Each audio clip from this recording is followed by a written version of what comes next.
El gusto que le tomé a esta tarea tiene un soporte de mucha afectividad, que es el aprecio que alcancé a sentir de aquel grupo de arquitectos que se ocupó de la redacción de la ley 8912 de uso del suelo en la provincia de Buenos Aires.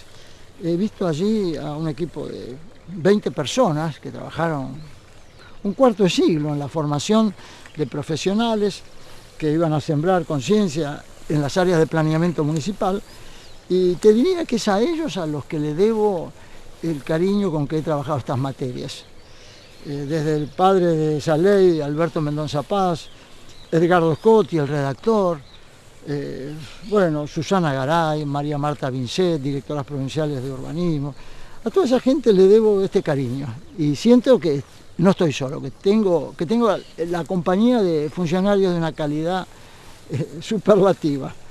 Ya están todos jubilados, pero la semilla que ellos sembraron está viva. Ojalá en todas las reparticiones públicas hubiera personas que generan su trabajo con la suficiente libertad para dejar esas huellas de responsabilidad. Hasta ahora no he tenido la suerte en la justicia, salvo, te diría, una jueza federal que parece haber tomado conciencia y en los últimos meses ha sacado a luz algunas disposiciones que espero que sean el comienzo de esta historia. Pero después todavía la justicia está esperando, no sé, que pase algo. Se ve que no se animan, porque al fin y al cabo los usos y costumbres en la Argentina son todas así de gran relax, y como los intereses son enormes y esos intereses tienen en todas las áreas de la política un amigo, pero ya te digo, en aquellas denuncias penales todo terminó en un tacho de basura, aunque luego intentó hacer su camino de regreso. Está esperando, eso el día que salte se come crudos a unos cuantos, porque los detalles de esas denuncias son interminables. Soportes de criterio de hidrología, cotas de anegamiento, datos pluviométricos tomados de registro del Servicio Meteorológico Nacional, registros de datos históricos tomados del Archivo Histórico de Geodesia, del Archivo General de la Nación. Hay una información que no se termina. De hecho, calculo haber aplicado a estos temas, a estas historias, no menos de 30 millones de caracteres. Así que calcular las miles de páginas que hay hablando siempre de lo mismo, machacando siempre en el mismo clavo. No es que me he dispersado. Por cierto que uno puede tener, cuando tiene tanta imaginación, tendencia a la dispersión. Pero en este caso, como eran textos, no eran denuncias verbales, eran escritas. Y siempre uno en el escrito se aplica a ser un poco más pulido en su expresión y a recordar lo que olvida. Y nadie entonces puede decir de que me olvidé de nadie. Si tuviera que dar nombres en el área pública, te diría que el más responsable de todos ellos, Edualde, que no digo que sea una mala persona, pero tenía tantos amigos, con tan poco criterio de lo que es una república, que si uno se pone a hacer balances, te diría que ese vasco tendría que tener un poco de vergüenza de tantos amigos, a tantos favores que regaló. Rucauf tuvo un periodo muy cortito y tampoco hizo gran cosa. Solano, a Felipe Solá le reconozco una capacidad de administración sana, un hombre sano, de muy buen carácter, y siento que todo en el gobierno de Solá progresó. No todo lo que uno espera, pero el progreso fue pronunciado. De cualquier manera, encontré en todas esas áreas donde durante años venía haciendo reclamos, más o menos las mismas respuestas de mediocridad que uno ya conoce. Eso a nivel de gobernadores. Y a nivel de ministros, los ministros de Obras Públicas que conocí en la época de Edualde, un desastre. empezando por el escribano Toledo, siendo que las denuncias estaban dirigidas expresamente a él, no a la Dirección de Hidráulica. Y en la Dirección de Hidráulica había un famoso Hugo Pablo Micarelli, director provincial de Hidráulica, que no sabés lo que hizo ese hombre con todas las cuestiones de hidráulica en la provincia de Buenos Aires en los 25 años que reinó. Después Duhalde se lo llevó a la Subsecretaría de Asuntos Hídricos de la Nación. Pero ese hombre es de terror lo que hizo. La falta de criterio de ese hombre. Yo no digo que a lo mejor haya sido mala o buena persona, eso lo juzgarán sus abuelos. Pero que esos desastres de falta de criterio, no te lo puedes imaginar. Y se sintió un emperador.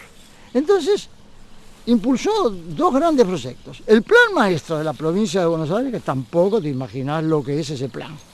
Pretender escurrir 2,5 millones de hectáreas de áreas endorreicas sin soporte de criterio de hidrología alguna. De hecho, hay un artículo en el Código de Aguas, que es el otro proyecto faraónico de Amicarelli. Hay un artículo, el 18, que es determinante para la fijación de la línea de ribera, con unas pretensiones de hidrología sobre crecientes medias ordinarias, que por cierto, si encontrás un funcionario en 100 que entiendan de qué y a qué apunta ese criterio, bueno, te doy un premio.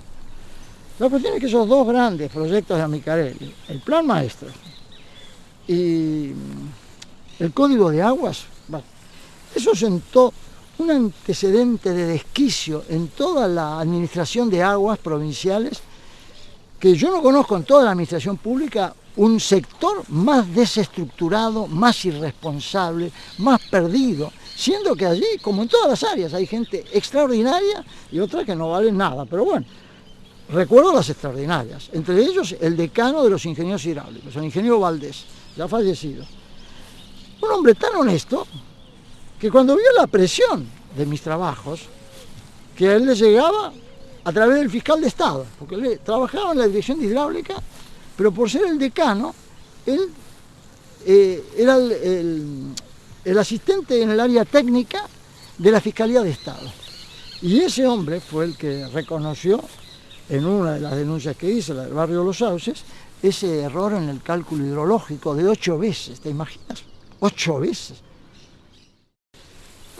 Bueno, la cadena de responsabilidades llegó un momento que no tenía solución, porque los expedientes seguían desapareciendo, las respuestas nunca aparecían, y bueno, cuando aparece Alflora en mi vida, es que ahí aparece todo el ánimo para cambiar el rumbo y pasar de las denuncias a las demandas en justicia. Y se ve que Alflora me dio un camino para acceder directamente a la Corte con demandas impugnando leyes, decretos y otras disposiciones administrativas. Hice solo 3 denuncias, 3 demandas judiciales en juzgados contenciosos administrativos de primera instancia, que llevan ya 8 años. Las respuestas fueron desastrosas. O sea, a nivel de corte se advierte la dificultad que tienen los ministros para tomar al toro por las astas. Tratan de demorar, bajar al fondo de la cuestión todo lo que ellos están al alcance de sus manos, ¿no? Pero a nivel de jueces de primera instancia, realmente la falta de preparación para atender estas demandas súper específicas, porque están cargadas de información, no le falta. De hecho, ellos nunca respondieron una línea, porque no tienen forma de responder eso. Cada vez que yo presentaba un estudio de hidrología completo, hecho por hidrólogos, meteorólogos, ellos respondían diciendo que no tenían ninguna información hidrológica. O sea, la respuesta era desnudarse, es decir, nosotros no tenemos la forma de ni decir que sí ni decir que no, nosotros de eso no sabemos nada. O sea, han concentrado en la provincia todo lo que son criterios de hidrología. Las concentraciones administrativas, porque las leyes no marcan eso. Las leyes disciernen cuáles son las responsabilidades en materia hidrológica que les caben a los municipios y cuáles las que les caben al Ejecutivo Provincial. Sin embargo, eso nunca se respetó. Por cierto, los intendentes felices de que todo el paquete estuviera concentrado en la dirección de hidráulica. Bueno, me he ocupado en estos años de machacar, ya te digo, machacar siempre el mismo clavo, de hacerle conocer a los intendentes cuáles son sus responsabilidades en materia de hidrología, que son fundar cotas de anegamiento y cotas de arranque de obra permanente, para que las casas no estén fundadas en lugares que después conocen 3 metros de altura de aguas. Más allá de apuntar a leyes, decretos, disposiciones y resoluciones administrativas, había que enriquecer la entidad, mostrar las circunstancias, la dimensión existencial que tenían esas faltas de respeto a esas leyes o esos defectos en la redacción de esas leyes, porque de hecho muchas de esas impugnaciones hablaban de falta de calidad para reflejar las exigencias que planteaban esas normas. Y así es que ahí empezaron a aparecer, porque se ganaron el primer lugar, siempre, ¿no? Mentirosos de acá a la China, los miembros de la familia Lanusse y O'Reilly, con su firma Eidico, que han hecho los desastres más increíbles que nadie se puede imaginar en la planicie intermareal y ahora en el brazo interdeltario en la zona de Celaya. Bueno, esa familia, no sé, les encanta hablar de santos, porque de hecho todos los barrios de ellos tienen el nombre de un santo, así que se ve que están llamados también, ¿no?, a figurar en el santoral. Pero la desvergüenza de las mentiras, el caradurismo, la desfachatez para mentir, no tiene nombre, no tiene nombre. Son capaces de decir que la planicie intermareal con 7 milímetros de pendiente es como Acapulco, que hay acantilados. Así, es increíble. Bueno, no sé, se ve que tienen esa confianza de saber que mentir en la Argentina y en política es el mandato. Así que ya no se trata de tener un poquito de vergüenza, de enriquecer el ambiente donde han sido privilegiados con un poquito de nobleza. No, ¿qué importa? ¿Qué importa? Lo que importa es, no sé lo que importa, porque la verdad es que... Bueno, y lo más gracioso es que en todo esto aparece un grupo de chilenos, grandes billeteras, grandes apellidos en algunos casos, y uno de ellos en particular, José Ignacio Hurtado Vicuña, me dedica en una oportunidad un comentario en el diario La Nación, sugiriéndome, después de haber advertido que era una persona seria, con un poquito de cultura, que viajara un poco más, que viera, por ejemplo, cómo había sido construida Boston en el medio de humedales. Bueno, y al tiempo que me hacía esas recomendaciones, le pagaba a un señor que tiene un blog en Escobar que se llama El Bucanero de Escobar. Si vos vieras las cosas que han dicho de mí en ese Bucanero Escobar, desde el hecho de ponerme, por ejemplo, adentro un profiláctico. Yo te digo, yo me considero un forro, pero espiritual. No como estos forros que uno se imagina. Bueno, la respuesta que le di al editor del Bucanero de Escobar está en la internet. Y tan linda fue la respuesta que este hombre cambió todo el discurso. Al que le había pagado para decir esas barbaridades, lo dejó. Bueno, y lo más gracioso es que entonces este chileno, viendo que ya el editor no respondía a sus voluntades, empezó a subir él comentarios propios de él al Bucanero de Escobar. Y uno de ellos es tan idéntico al que está en el diario La Nación que eso me permitió identificarlo. Ahora, ¿qué sentido tiene que este señor,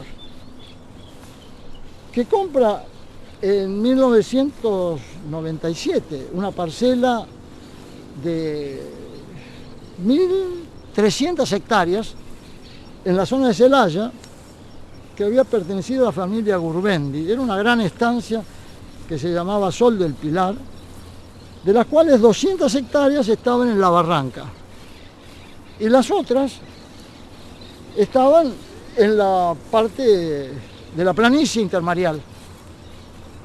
Bueno, a ese hombre lo vengo siguiendo desde 1998, o sea, ya hay denuncias administrativas contra esa propuesta de este hombre, que al principio las encaró por su cuenta y siempre fracasaba, porque se ve que no tenía experiencia para tratar con los mundos de la administración pública argentina, porque en Chile las cosas son bastante más ordenadas, y él se ve que no sacaba provecho de muchas herramientas que hay para tratar con funcionarios. Entonces él, cuando vio que después de... tuvo 6, 7 años luchando para que su proyecto caminara, bueno, tampoco le favoreció la famosa crisis del 2001, y se ve que alguien lo convenció de que hiciera un cambio con gente más experimentada para llevar adelante estos proyectos, que tenían más relaciones políticas y que conocían cómo se llevan adelante estas causas tan nobles. Perdón la ironía, porque la verdad es que ya no sé cómo tapar el fastidio que tengo con esta gente y con esos proyectos. Bueno, y los invita a compartir sus sueños a la familia O'Reilly y Lanuse, estos de IDICO, y hacen una nueva sociedad que se llama EMDICO. Y bueno, en los últimos, en el 2007 empiezan a trabajar, 2007-2008, sin audiencia pública, sin estudio de impacto ambiental, sin la ley particular que les exige indicadores ambientales críticos para formular esos estudios de impacto ambiental, porque no sean simples cantos de sirena. Y sin nada arrancan. Bueno, a los 2 o 3 meses ya tenían una cautelar dictada por aquel mismo fiscal que me había tirado las denuncias al tacho de basura, ahora era juez.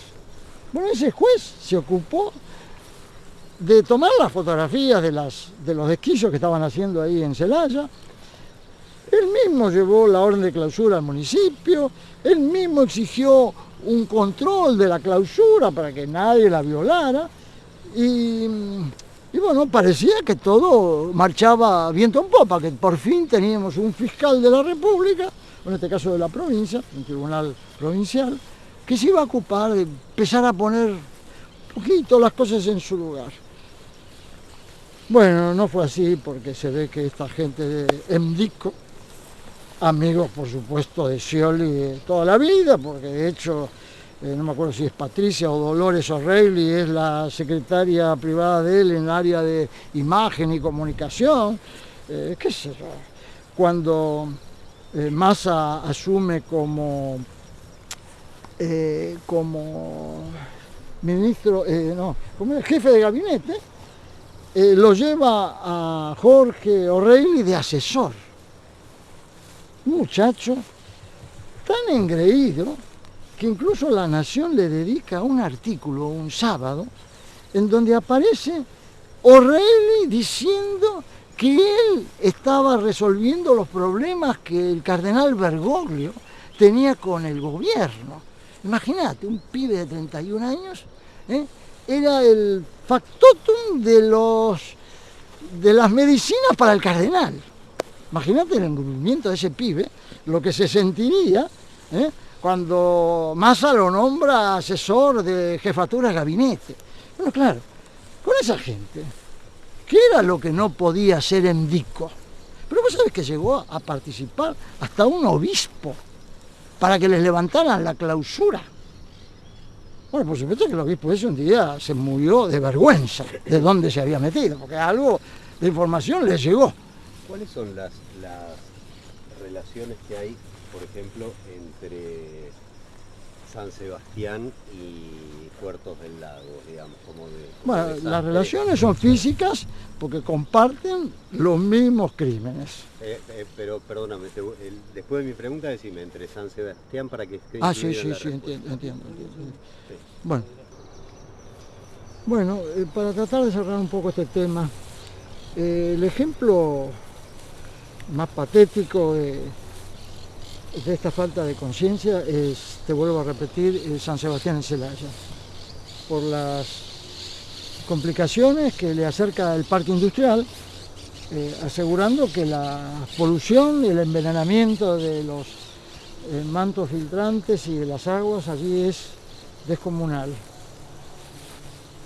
Pero si tuviéramos que mirar el tema de las responsabilidades, no hay más alternativa que entender que los poderes están en manos de los que más tienen y compran voluntades donde sea que haya que comprarlas, a nivel judicial, a nivel de gobierno, a nivel de legislatura, ni te cuento.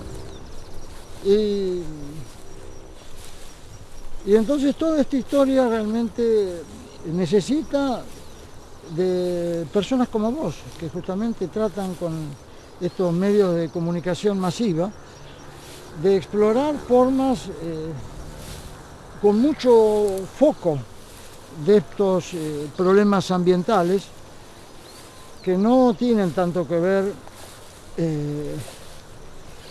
con temas de flora y fauna, sino con cuestiones, ya te digo, criminales sin ninguna vuelta. Y al foco este de estos crímenes concurren grandes diseñadores, eso es lo curioso, porque si hay padres intelectuales aquí, ni siquiera son los empresarios. Los padres intelectuales son grandes arquitectos, grandes consultores ambientales, que hacen dibujitos con sus estudios de impacto ambiental y bueno, prácticamente le aseguran al empresario que él tiene todos los soportes intelectuales para llevar adelante sus sueños sin pisar nunca territorios, ya no digo criminales, territorios de altos compromisos con los ecosistemas. Bueno, entre esos grandes intelectuales tenemos a Fernando Rovirosa, un arquitecto de una ilustre familia, a Marcos Pasinato, magíster en ética ambiental, en un instituto llamado FLACAM, presidido por un famoso arquitecto, Rubén Pesci, que fue el que piloteó en la legislatura la aprobación de Nordelta ya en la década del 90, que tiene un discurso magistral, pero que después hace exactamente lo contrario en la realidad. Apoya a estos señores, Bécquer Varela, el que termina de conformar el estudio de estos tres señores, Rovirosa, Pasinato, Bécquer Varela. Pero fíjate, Pasinato es magíster en ética ambiental. Entonces, con ese rótulo, ¿quién va a poner en duda sus capacidades? Pues hay un jefe de consultores ambientales ingleses, no te imaginas lo que es ese señor. Entonces, antes de apuntar a los empresarios, yo tengo que apuntar a estos señores, porque sin ese soporte intelectual sería imposible que estos empresarios se animaran a ser tan caraduras. Imposible. Ellos tienen ese soporte. Esos autores intelectuales son tanto o más responsables que los propios empresarios. Los empresarios tienen sus recursos para hacer lobby, todo lo que vos quieras, pero sin el sostén de estos otros, que son los que hacen todos esos dibujitos y que no tienen ninguna otra receta más que hacer esas cavas criminales, sería imposible esto. Así que ya te digo, la cadena de enlaces empieza con los que más preparación intelectual tienen, y que no le falta nada porque tienen conciencia de sobra para hacer cosas mucho más sanas. Y no se trata de tapar crímenes con paisajes, no alcanza. Así que ya te digo, si nos vamos a los enlaces, son los más inteligentes, los más responsables. No, después viene el dinero para darle fluencia a todas estas cuestiones, pero la materia prima que aportan estos grandes arquitectos Ahora, vos sabés que en la Facultad de Arquitectura nunca jamás se estudió la materia flujos, nunca. Ahora, ¿cómo puede ser que comprometan poblaciones inmensas? Están afectando un área de 45.000 hectáreas sin tener la más mínima conciencia de las dinámicas horizontales de las aguas en esas planicies. No hay nadie. Me gustaría encontrarme con uno, con el cual conversar 5 minutos. Y no es que soy un viejo loco que me he ocupado 10 minutos de estos asuntos. Llevo 16 años metido en esto. Y nunca he dejado de trabajar un solo día. Trabajo sábados y domingos. Y lo hago porque siento que es mi descanso. Que si no lo hago, bueno, la vida se va a ocupar de llevarme a otro lado. Pero siento que tengo ese compromiso, porque todos los días, Alflora me despierta con estas preocupaciones y me da el camino a mirar, ¿no? Para conceptualizar, para demandar y para seguir enfocando cada día con mayor rigor estos temas. Pero nadie está en condiciones de decir que estoy haciendo versos con estos temas. Primero porque estoy apuntando a seres concretos, a leyes concretas, nunca generalizo, trato de ser lo más específico posible, trato de estudiar, porque tampoco demandar es una cosa sencilla, tenés que tener algún criterio para hacerlo, y bueno, leo 40 veces las cosas, mis cartas documentos, si habrás leído algunos sabrás lo que son, ¿no? Tengo cartas documentos que tienen el doble de los caracteres que tienen muchas leyes. ¿Vos te imaginás una carta documento con el doble de entidad en términos de palabras, de expresión, de lo que tiene una ley? Y esto que decía Mario, Y bueno, Mario, como buen abogado, quiere ayudar, quiere contribuir, mostrándome que yo tengo que seguir el lenguaje de los abogados, que es ponerse al servicio de las doctrinas procesales, que es donde instalan el primer filtro, y de hecho, si te pones al servicio de esos discursos, es porque ya estás de acuerdo en pactar. Y yo prefiero no pactar, seguir usando mi lenguaje. Por cierto, si tengo que presentar textos de legitimación para demandar, lo hago, y tengo más de 2 millones de caracteres en legitimaciones, siendo que incluso no tengo nada que legitimar, porque la última reforma de la Constitución dice que estos bienes difusos son propiedad de todos, y por ese motivo no tenemos que legitimar nada. Distinto en otros temas, pero en los ambientales nadie tiene que legitimar nada, todos tenemos derecho a actuar, y más, tanto la Constitución nacional como la provincial nos exige actuar. Somos corresponsables de aquello que no denunciamos. Si tenemos conciencia, tenemos que denunciar. Bueno, a mí me ha tocado trabajar con tanta pasión en estos temas que, bueno, no tengo más remedio que seguir adelante. No puedo ponerme contemplativo como hace Mario para ver, acomodar el discurso para que el asesor general de gobierno se le ocurra un día, bueno, vamos a ver si nos ponemos de acuerdo qué es lo que tenemos que mirar de una demanda, porque esto, claro, si tenemos que mirar todo esto, no queda títere con cabeza. Entonces, a ver si baja un poco los decibeles y acordamos qué vamos a mirar. Bueno, no me interesa, porque de hecho yo no tengo nada que ganar, nada que perder, nunca pedí nada. Entonces, ¿qué sentido tiene ocultar, bajar los decibeles, ponerme abajo de la falda de la doctrina procesal? La señora doctrina procesal se tendrá que levantar la falda, descubrir qué es lo que tiene abajo y por qué está con esas faldas tan largas, ¿no es cierto? Y algún día algún ministro o algún juez se le ocurrirá mirar el fondo de las cuestiones. Hay 10 millones de caracteres en Suprema Corte.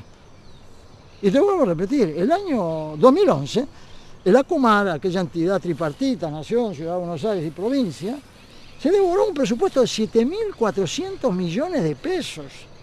Un 80% más que el presupuesto del Poder Judicial de la Nación, para terminar confesando que no sabían cómo identificar cómo identificar el muerto que tenían enfrente de sus narices. Muerto de 226 años. ¿Pero es lo que gastar esas fortunas? Para terminar confesando al final de ese año que no sabían cómo identificar al muerto, el pasivo ambiental de ese famoso plan.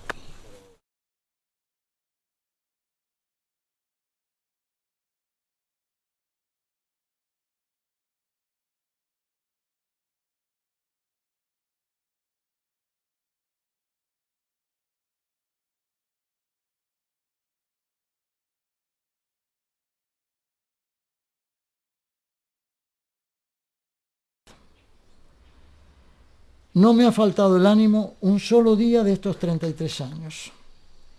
No cesa mi musa Alflora de abrir mirada a sedimentos y a aguas bendecidas por el sol. Sus relaciones con nuestros cursos urbanos muertos, por ello tributarios que no alcanzan su destino, es abismadora.